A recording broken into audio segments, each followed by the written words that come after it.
আজকের দিনটা আমার কাছে অন্য দিনের থেকে একটু অন্যরকম। তার কারণ আজকে না সকাল থেকে একবারও পড়তে বসিনি। মানে একেবারে বই খাতাও নামাইনি। জাস্ট এখন দেখতেই পাচ্ছ 10:30 বাজে আর আমি এখন পড়তে বসছি। তার অবশ্য কিছু কারণ আছে যেটা ভিডিওতে বলছি না। তো কি আর করবো, সারাদিন তো পড়তে পারিনি, তো একেবারে ভাবলাম 10:30 বাজে, যতক্ষণ রাতে জাগতে পারি ততক্ষণই পড়াটা কমপ্লিট করি। সো হাই এভরিওয়ান, আমি কোয়েল। আমার আরেকটা ভিডিওতে তোমাদের জানাই অনেক ওয়েলকাম। আজকের দিনটা ছিল শনিবার।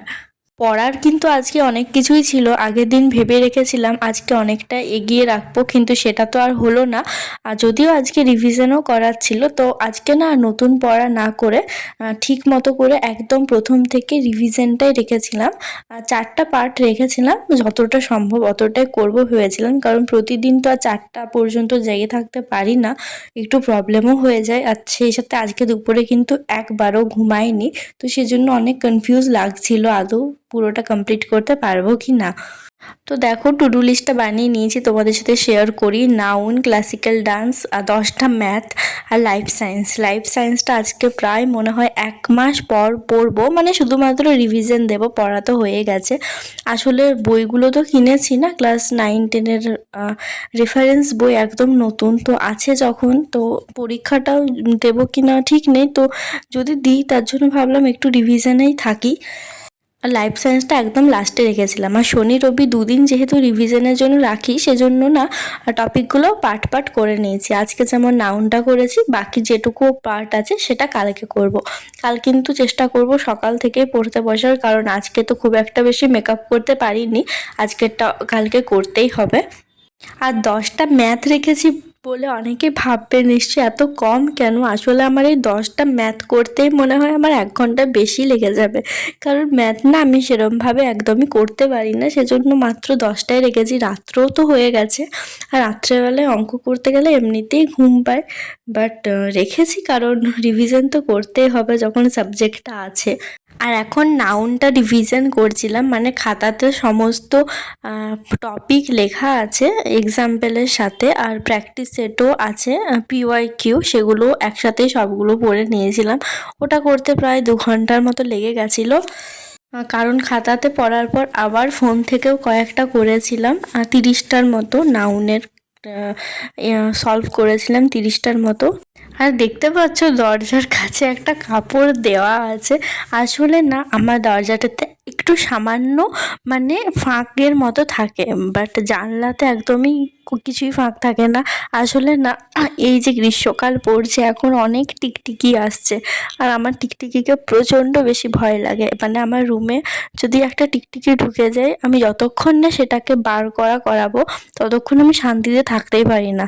মানে আগের বছর এমনি অনেক দিন গেছে যে রুম থেকে টিকটিকি বার হয়নি বলে আমি মায়ের সাথে ঘুমিয়েছি। আমি এতটা পরিমাণে ভীতু, ছোট ছোট জিনিসগুলোতে খুব বেশি ভয় পাই, সেজন্য যাতে টিকটিকি ঢুকতে না পারে, তো দরজার পাশে সবসময় একটা কাপড় দিয়েই রাখি। আর যতই গরম লাগুক সন্ধ্যের পর কিন্তু আমার জানলা বন্ধ হয়ে যায়, আমি বেশি জানলা খোলা রাখি না। বাট গ্রীষ্মকালে অবশ্যই একটু প্রবলেম হয়, ফ্যান চালিয়ে রাখি, কিন্তু টিকটিকিকে আমার প্রচণ্ড ভয় লাগে।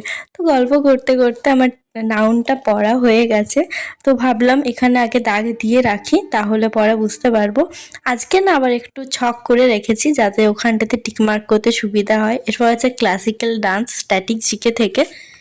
স্ট্যাটিক জিকেটাও খাতা থেকে করব, মানে আমার নোটস PYQ লেখা আছে খাতাতে, সেগুলোই পড়ছিলাম। তো দেখছিলাম পড়েছি আগের সপ্তাহে রিভিশন দিয়েছিলাম, তারপর আবার আজকে পড়ছি, বাট দেখছি প্রায় সমস্ত অ্যান্সারগুলোই মনে আছে। আর বিশেষ করে যে ট্রিকের মাধ্যমে মুখস্থ করেছি বলে হয়তো একটু বেশি মনে আছে। এমনিতেও না আমার মুখস্থ কিন্তু খুব বেশি দিন পর্যন্ত মনে থাকে যদি কিছু মুখস্থ করি। এটা না আমার অনেক বেশি হেল্প হয়, বিশেষ করে যখন স্কুলে পড়তাম। ইতিহাসের বড় বড় নোটসগুলো জাস্ট কয়েক মিনিটের মধ্যে মুখস্থ হয়ে যেত। এটা একদিক দিয়ে ভালো, আবার একদিক দিয়ে খারাপ, কারণ এই যে তাড়াতাড়ি মুখস্থ হয়ে যায়, সেজন্য না আগে পড়াটা ফেলেই রাখতাম, যে তাড়াতাড়ি তো মুখস্থ করতে পারবো, পরে পড়ে নেব, এই করে অনেক পড়া জমে যেত। এরপর কয়েকজন এটা ভাবতে পারো বা বলতে পারো যে মুখস্থ করে কোনোদিন কিছু মনে থাকে না, বা MCQ আবার মুখস্থ করে নাকি। তাদের একটাই জাস্ট কথা বলবো, সবার পড়ার ধরনটা কিন্তু আলাদা নয়। আর বোঝার জিনিস কিন্তু life science, physical science, math এইগুলোতেই থাকে। ইতিহাস ভূগোলে খুব একটা বোঝার জিনিস কি আছে সেটা আমার জানা নেই। যেমন ধরো, আমরা ছোটবেলায় নিশ্চয়ই পড়েছি যে ভারতের শেষ গভর্নর জেনারেল লর্ড ক্যানিং। তো এটা বোঝার কি আছে? এটা কি বুঝে মনে আছে, নাকি সেই একবার তখন মুখস্থ বারবার পড়ে মুখস্থ করেছিলাম সেটাই মনে আছে? যেমন সিপাহী বিদ্রোহ হয়েছিল 1857 সালে, এটা প্রায় সকলেরই মনে আছে। এটা কি বুঝে মনে আছে নাকি মুখস্থ করে মনে আছে? এরপর এটাকে অনেকেই বোঝাও ভাবতে পারো যে আমি বুঝে গেছি, অনেকের আবার সেটাকে মুখস্থও বলা চলে। আমি যেমন মুখস্থ বলে আমি অভ্যস্ত, বা আমি ভাবি আমি এটা মুখস্থই করেছি। তাই এটা নিয়ে সেরকম কমেন্ট কিন্তু খুব একটা মানানসই নয়, কারণ সকলের পড়ার ধরনটা কিন্তু আলাদা আলাদা। এই কথাগুলো বলতাম না, বাট কয়েকজন আছে যারা না জেনে বুঝে বা নিজে যেমন তেমনটাই অন্যকেও ভাবে, সেই অনুসারে কমেন্টগুলো।